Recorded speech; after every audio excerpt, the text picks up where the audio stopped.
মৰমৰ ছাত্ৰ-ছাত্ৰীসকল, আজি এই ভিডিঅ'টোৰ যোগেদি ক্লাছ 6ৰ গণিতৰ প্ৰথম চেপ্টাৰটোৰ বাকী থকা অংককেইটা আলোচনা কৰিম। ইয়াৰ আগতে আমি 7লৈ আলোচনা কৰিলোঁ, আজি 8ৰ পৰা।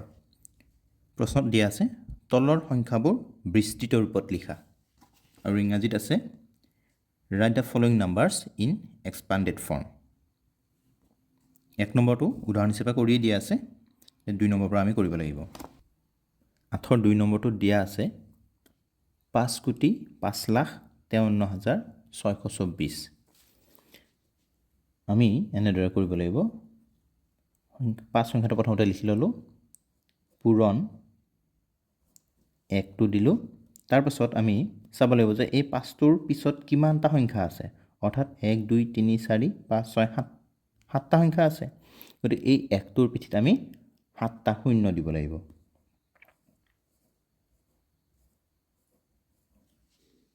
নেক্সট আহিব প্লাছ চিন, 0 × 1। পুনৰ যিমানটা সংখ্যা বাকী থাকিল 0টোৰ পিছত ইফালে সিমানটা শূন্য 1ৰ পিঠিত। 1 2 3 4 5 6 6টা সংখ্যা, 6টা শূন্য। প্লাছ চিন,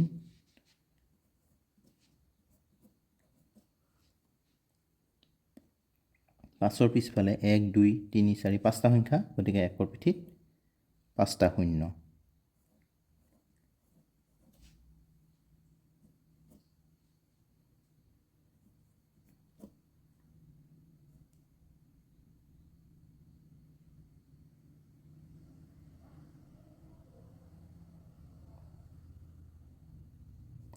এইটো 5 হ'ব লাগিব।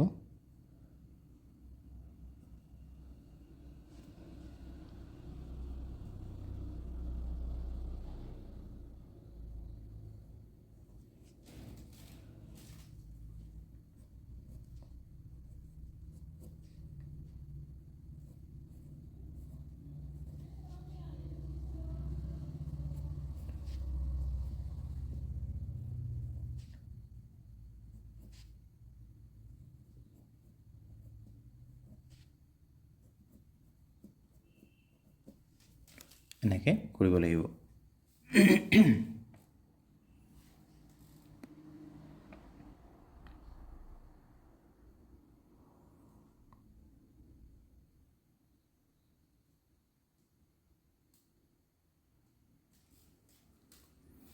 নেক্সট 3 নম্বৰটো ইয়াত দিছে 6,84,65,804। একেদৰে আমি এইটো কৰিলেই হ'ল।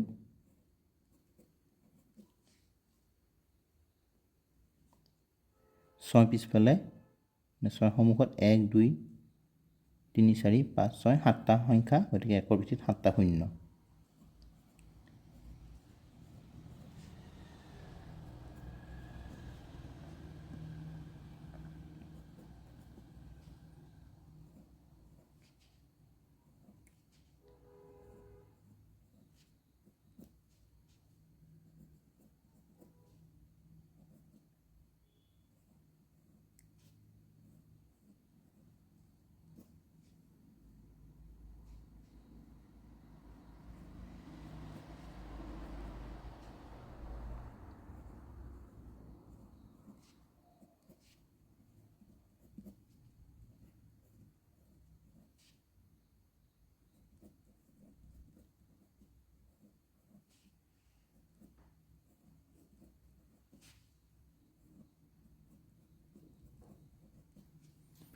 এনেকৈ কৰিব লাগিব।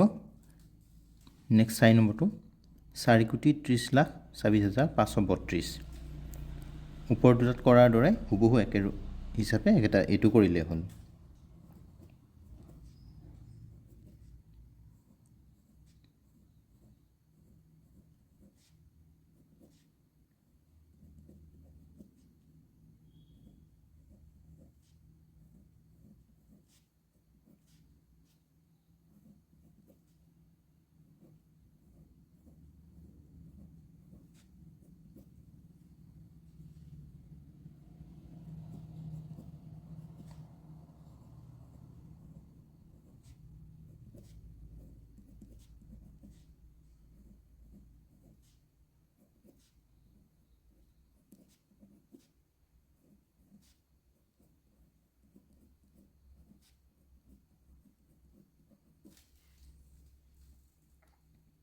নেক্সট 9 নম্বৰত দিয়া আছে ৭৪,০৯,৭৭৭ক বিস্তৃত ৰূপত লিখা আৰু 4 আৰু 9ৰ স্থানীয় মান লিখা।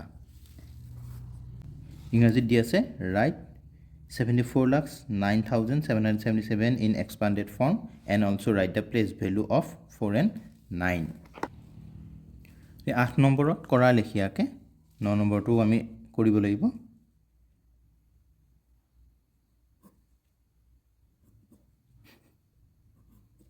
7 লিখিলোঁ, তাৰপিছত পূৰণ দি 1 দিলোঁ। নেক্সট 1ৰ পিঠিত কেইটা শূন্য হ'ব? যে 7ৰ পিঠিত যিমানটা সংখ্যা আছিল সিমানটা শূন্য 1ৰ পিঠিত হ'ব, অৰ্থাৎ 1 2 3 4 5 6 6টা সংখ্যা আছিল 7ৰ পিঠিত, গতিকে 1ৰ পিঠিটো আমি 6টা শূন্য বহুৱাই দিম।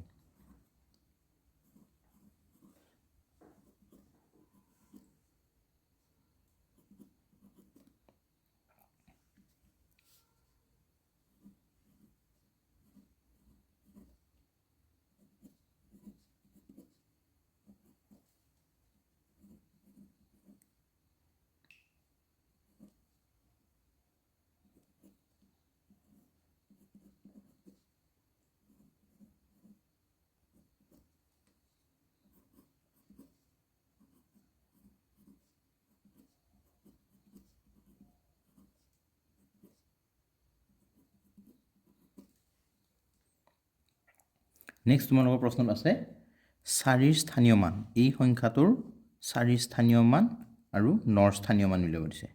অলৰেডি আমি স্থানীয় মান উলিওৱা অংক কৰিছোঁৱেই আগৰ প্ৰশ্নত। ইয়াত 4ৰ স্থানীয় মান হ'ব 4 আৰু লগতে তাৰ পিছফালে কিমানটা শূন্য হ'ব? 1 2 3 4 5টা শূন্য।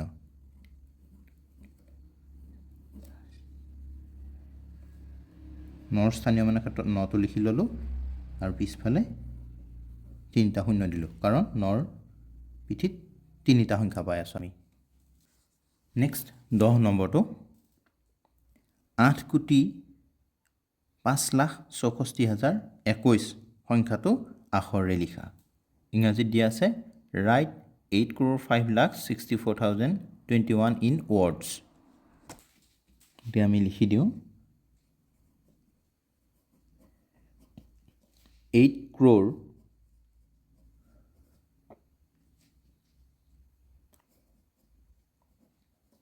5 lakh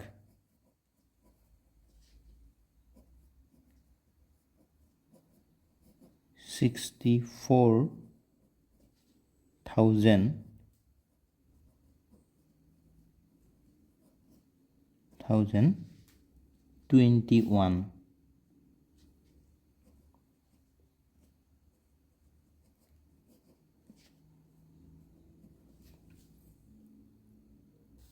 আৰু অসমীয়াত হ'ব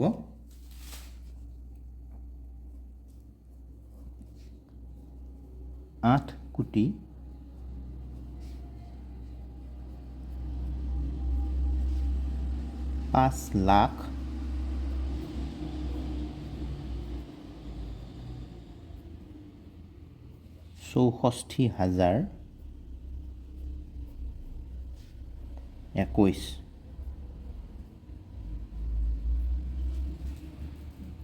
নেক্সট 11 নম্বৰ 5,93,20,067 সংখ্যাটোৰ 5 9 আৰু 2ৰ স্থানীয় মান লিখা।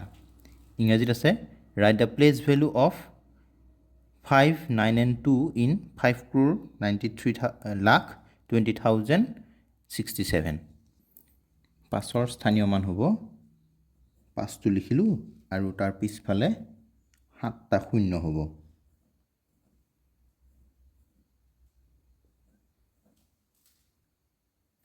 নেক্সট 9ৰ স্থানীয় মান হ'ব 9টো লিখিলোঁ, তাৰ পিছফালে হ'ব তোমাৰ 6টা শূন্য, কাৰণ আমি 6টা সংখ্যা পাই আছোঁ।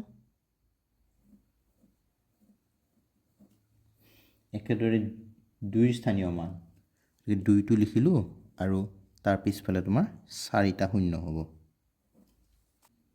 নেক্সট 12 নম্বৰ কিমান হ'ব লিখা। ইংৰাজীত কমপ্লিট দ্য ফলোয়িং। এইখিনি বিয়োগ কৰিব দিছে, আমি ইয়াৰ ফলটো লিখিব লাগে। 10ৰ পৰা 1 বিয়োগ কৰিব লাগে। অৰ্থাৎ আমি জানোৱেই 10ৰ পৰা 1 গ'লে 9 থাকিব। নেক্সট 100ৰ পৰা 1 গ'লে 99 থাকিব। নেক্সট 1000ৰ পৰা 1 গ'লে 999 থাকিব। নেক্সট 10,000ৰ পৰা 1 বিয়োগ গ'লে 9,999 থাকিব। আমি এতিয়া 10ৰ পৰা 1 বিয়োগ কৰিছোঁ 9 পাইছোঁ, বা 100ৰ পৰা 1 বিয়োগ কৰিলোঁ 99 পালোঁ। তাৰমানে আমি এনেকৈ বুজি ল'ব পাৰোঁ যে 10টো হৈছে দুটা সংখ্যাৰে গঠিত আটাইতকৈ সৰু সংখ্যা। এই দুটা সংখ্যাৰে গঠিত আটাইতকৈ সৰু সংখ্যাটোৰ পৰা 1 বিয়োগ কৰিলে এটা সংখ্যাৰে লিখিব পৰাতকৈ ডাঙৰ সংখ্যাটো পোৱা যায়, অৰ্থাৎ 9। একেদৰে তিনিটা সংখ্যা বা তিনিটা অংকৰে গঠিত আটাইতকৈ সৰু সংখ্যাটো হৈছে 100। তাৰ পৰা 1 বিয়োগ কৰি দিলে আমি পাম কি দুটা অংকৰে লিখিব পৰাতকৈ ডাঙৰ সংখ্যা। একেদৰে 4টা অংকৰে লিখিব পৰা আটাইতকৈ সৰু সংখ্যাটো হৈছে 1000। তাৰ পৰা 1 বিয়োগ কৰিলে আমি তিনিটা অংকৰে লিখিব পৰা আটাইতকৈ ডাঙৰ সংখ্যাটো পাওঁ। এনেকৈ আমি পাই গৈ থাকিম। এতিয়া নেক্সট এইটোত কি হ'ব,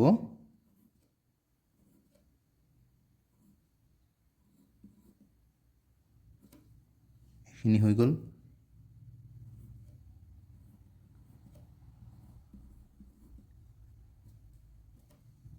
এইটো পাম ইয়াৰ ক্ষেত্ৰত।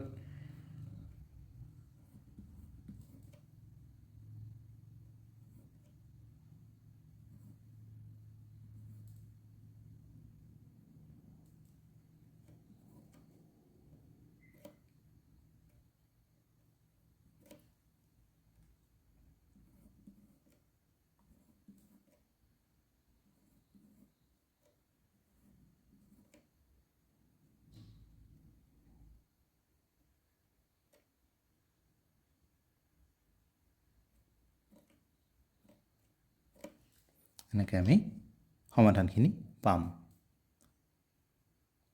আজিৰ ভিডিঅ'টোত ইমানলৈ আছিলে। Thank U.